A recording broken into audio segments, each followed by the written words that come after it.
I'm Angie Gonzalez with the New York 1 Minute. Governor Cuomo facing new allegations of workplace misconduct. A third former staffer has come forward telling the Wall Street Journal that he asked her personal questions and kissed her hand. She is the fifth person to say that Cuomo acted inappropriately. This comes one day after the state legislature voted to strip Cuomo of his emergency powers after backlash surrounding the state's handling of COVID deaths in nursing homes. Police are investigating the death of a 10-year-old boy in Harlem that was found inside of an apartment with severe trauma to the body. Sources tell us that two family members, including the boy's stepfather and mother, are being questioned. The Senate passes the nearly $2 trillion America Rescue Plan. It includes $1,400 stimulus checks. And the Islanders go for the sweep today versus Buffalo as the Rangers look to extend their streak after their wins in New Jersey. All right, here's a quick look at the forecast. Things are going to start off cool, lower than freezing temperatures, around 28 degrees. Things are going to warm up by the afternoon hours, 41 degrees. Some good dog walking weather there, but by the evening, things are going to cool back down to around 37 degrees. We're going to have more details coming up. An investigation is now underway after police find a 10-year-old boy dead inside of a Manhattan apartment. Sources tell New York 1 that police are questioning two family members, and New York 1's Alyssa Palicelli is in Harlem with the very latest, finding out more about one of those people. Authorities are now questioning Alyssa. Deputy sheriffs shut down an illegal rave in Queens at a warehouse where they found nearly 150 people maskless, dancing and drinking alcohol. Authorities say that the warehouse is on Irving Avenue just off of Cooper Street in Ridgewood. They busted the gathering at around 2 yesterday morning, saying that the location does not have a liquor license or a certificate of occupancy on file with the Department of Buildings. Patrons were cleared from the warehouse without incident. 2 security guards and 1 DJ were issued appearance tickets for violating COVID executive orders, as well as health code violations and unlicensed security activities. A fire breaks out at a Brooklyn laundromat, forcing evacuations and even damaging some nearby apartments. Now you can see that laundromat here and some of the damage. It's on Union Street in Crown Heights. Part of the ceiling even collapsed after the flames first broke out at around 1 yesterday afternoon. The FDNY says that it started at the first floor and then rose 2 more stories. Now, we spoke to some of the people who live on those upper floors, and they said it appeared that the fire spread very quickly. We smelled like plastic burning, and then the back room of the apartment was completely engulfed in smoke. It was just scary, and I've seen it happen to other people, but living it myself, you know, my heart really goes out to everybody, and I hope everybody is able to get into their apartment or at least somewhere to sleep tonight. Now, one resident of the building told New York 1 that this is the 3rd time in just the past year that a fire has started at the laundromat and caused problems, but never this much damage. Nobody was hurt in the fire. It is unclear exactly what sparked it. A task force established to review security at the U.S. Capitol following the January 6th breach is calling for mobile fencing around the complex. Now, that's from a report the task force released. According to CNN, in addition to the mobile system, a task force is recommending a second retractable fencing system. The report outlines a new integrated system of sensors, cameras, alarms, and obstacles as well. For backup, the group is calling for additional Capitol police officers whenever Congress is in session. New Yorkers in East Harlem rally against the recent wave of anti-Asian hate crimes. Please stop Asian hate. Please stop Asian hate. Please stop Asian hate. Manhattan Borough President Gail Brewer and State Senator Brian Benjamin both attended the event, which was billed as Harlem and East Harlem Stand with the Asian Community. It was held at Pro Thai Restaurant on the corners of Lexington Avenue and 100 and 1st Street. Now, one community board member urged New Yorkers to act when they see an attack like this. I do not want your sympathy. I need your action. I need your unity. I need you to speak up when you see an Asian being harassed, or to call the police, all these words of sympathy. Oh, the poor people. We need your support. Our businesses need your support, not the xenophobia. Now, among the most recent anti-Asian attacks in the city, police say that this man punched a 56-year-old Asian man in the face last Tuesday. It happened at the East Broadway stop in Manhattan on the F line. It is being investigated as a hate crime. Another woman accuses Governor Cuomo of inappropriate behavior. She is the third former staffer to allege that he acted inappropriately at work. In an interview with the Wall Street Journal, Anna List claims that the governor asked her if she had a boyfriend, kissed her on the hand, and called her sweetheart. She says it happened while she served as a policy and operations aide to the governor from 2013 to 2015. Liz, now 35, tells the Journal that all of the unsolicited actions took place during her first year in the administration, when her desk was just right outside of Cuomo's office in the executive chamber.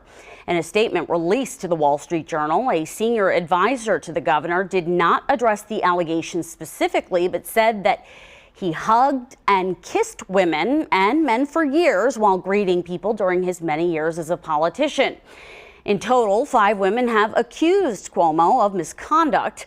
The governor issued an apology this week, but said that he would not resign. State Attorney General Letitia James is overseeing an independent investigation of the allegations. The Senate has passed the Biden administration's $1.9 trillion stimulus package, sending the amended bill back now to the House for a vote. All 50 Senate Democrats voted yes on the bill. 49 Republicans voted no. One Republican who had expressed opposition to the bill could not be present for the vote. Individuals earning less than $75,000 a year and married couples earning less than $150,000 a year will get $1,400 per person, including children. Now, the bill includes a $300 boost to weekly jobless payments and extends 2 pandemic unemployment benefits programs through September the 6th. The Senate bill does not include a $15 federal minimum wage bill House Democrats proposed. Following the House vote, the package is now going to go to the president's desk to sign off on the legislation. He shared this message yesterday after it passed the upper chamber. This plan is historic. This nation has suffered too much for much too long. And everything in this package is designed to relieve the suffering and to meet the most urgent needs of the nation and put us in a better position to prevail. The president said that he aims at signing the legislation before some benefits expire 1 week from today. MTA Chairman Pat Foy says that the new stimulus plan will be a great help to the agency, which has been hammered by the pandemic. He released a statement saying, quote, "We are grateful that the Senate passed the American Rescue Plan, which includes more than $6 billion in federal funding for the MTA. Foy says that this will be crucial for the system, which has suffered from low ridership and continues to close for several hours overnight to clean. The city's newest vaccination site has opened up in the Bronx, one that's slated to vaccinate 1,000 New Yorkers every day. This one's in Co-op City. The mayor was among the elected officials there yesterday to celebrate the opening. He says that this is the latest piece to help New York City reach its goal. Now, so far, more than 3 million New Yorkers have been vaccinated against the coronavirus. Eddie Murphy's sequel to the 1988 comedy smash Coming to America debuted Friday on Amazon Prime Video. It revisits popular characters in many of the familiar New York City locations from the original film. Our Roger Clark took a tour to see how many of these locations may have changed since the original movie came out more than 3 decades ago. Coming up on In the Papers, a Queen's mother teaches her son's teacher what is and isn't appropriate in her book when it comes to an online economics lesson. We're going to have more on what she was so upset about and the DOE's response. Hi, everyone. Here's a look at what's in the papers on this Sunday, March the 7th. We're going to start off with the New York Post, which actually on the cover No one story grabbed the whole front page. Rather, 3 separate stories are featured, including 2 sets of allegations. Well, one involves continued allegations that are plaguing the governor, with the Post saying more Cuomo accusers come forward. And one said that she was, quote, just a skirt. The other allegations that make the front page involve claims made against Meghan Markle, who's being accused of bullying Buckingham Palace staff in the past. And finally, the headline is the notorious DOE. That's the last headline, a reference to, of course, New York City's own notorious BIG. The paper says that a high school remote learning lesson devolved into rap songs about dealing crack. Now, inside on pages 4 and 5, the Cuomo story unfolds, but also delves into information from their sources that the governor's scandal has Mayor de Blasio eyeing a run for the governor's office.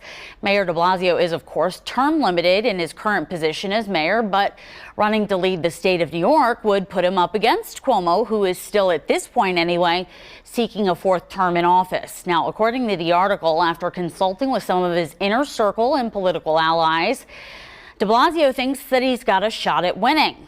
Now, at the bottom of that same story, some interesting pictures of billboards accompanied by the headline "Sign of Displeasure." One targets Cuomo's aide, Melissa DeRosa, and says, "Are you proud of Cuomo's words and actions?" The other simply says, "Liar," accompanied by a picture of Governor Cuomo. Now, both signs appear on billboards that are located on Interstate 787 outside Albany. The Cuomo sign was rented by a man named Brian Olson, the owner of American Shooter Supply. The sign directed at DeRosa was rented by an activist named Kat Sullivan. On to page 7 now, more on that Department of Education story that made the front page. The headline inside: hip-hopping mad at teaches Zoom class. The fury coming specifically from a Queens mother who said that she was shocked to discover that her son's Zoom economics class for a Brooklyn high school included rap videos that featured drug deals, prostitutes, and even vulgar language. Now, apparently the parent, who was working from home, got so upset that she took her kid's laptop then and there and gave the teacher a piece of her mind about the curriculum. In the article, a DOE spokesperson responded to the concerns that were brought up by the parent, who specifically took issue with 2 rap songs being used in the lesson. The spokeswoman said, quote, 2 iconic songs were used as part of a 12th grade lesson about economics, and the teacher provided appropriate context prior to streaming them, end quote. And further back on page 25, a look inside the secret team that handles hoarders who live inside luxury buildings by billionaires row. Now, a team, which is an offshoot of what's called clutter-free junk removal service and cleanup pros, hold the dirty little secrets that are behind the doors of the city's most prestigious addresses. The company, which is based in Queens, says that they are called in once or twice a week to these types of situations, where sometimes they have to haul away as much as 18 tons or more of junk out of pricey apartments, and have to do so discreetly. Now, some jobs, well, they are dirty ones, but they net them tens of thousands of dollars sometimes. All right, next over to the Daily News cover. Now, they went a different route. It's entirely dedicated to Governor Cuomo, with the title "Blood in the Water," with a couple of sharks there. Maybe looks like a great white on the right. Of course, talking about the sharks starting to circle. The scandals plaguing Governor Cuomo as a 3rd ex-staffer claims inappropriate behavior.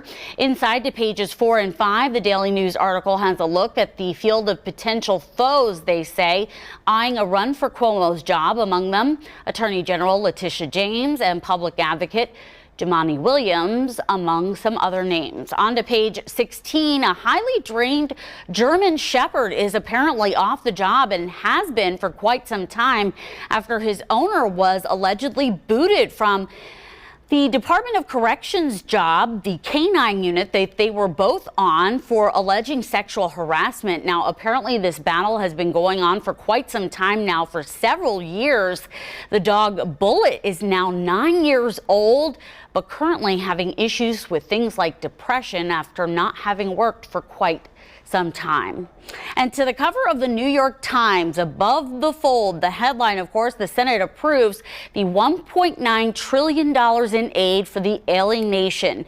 Now, the article is split in two, one part a news analysis, the other looking at who the aid package will help. Also above the fold, an article about preparing for the threat of bioterrorism, and actually how the nation's past focus on this led to the issues that we saw with supply this time last year when the coronavirus really started to take hold. Now, according to a New York Times investigation that the article highlights, government purchases for the Strategic National Stockpile, which you may remember we had issues with, of course, ventilators some time ago, about a year ago, the country's emergency medical reserve. Well, before the pandemic, the purchases for that was actually driven by the financial needs and demands by a handful of biotech companies that specialized in products that addressed terror threats rather than infectious diseases. And below the fold, the headline, Governor Cuomo shaken and isolated, feels his grip on New York's slip. Now, the article says that in the wake of mounting accusations being mounted against the governor and the nursing home scandal, that the governor, who would normally have a response ready for those who speak out against him, well, instead he's gone dark over the past week. The article calls him, quote, increasingly isolated.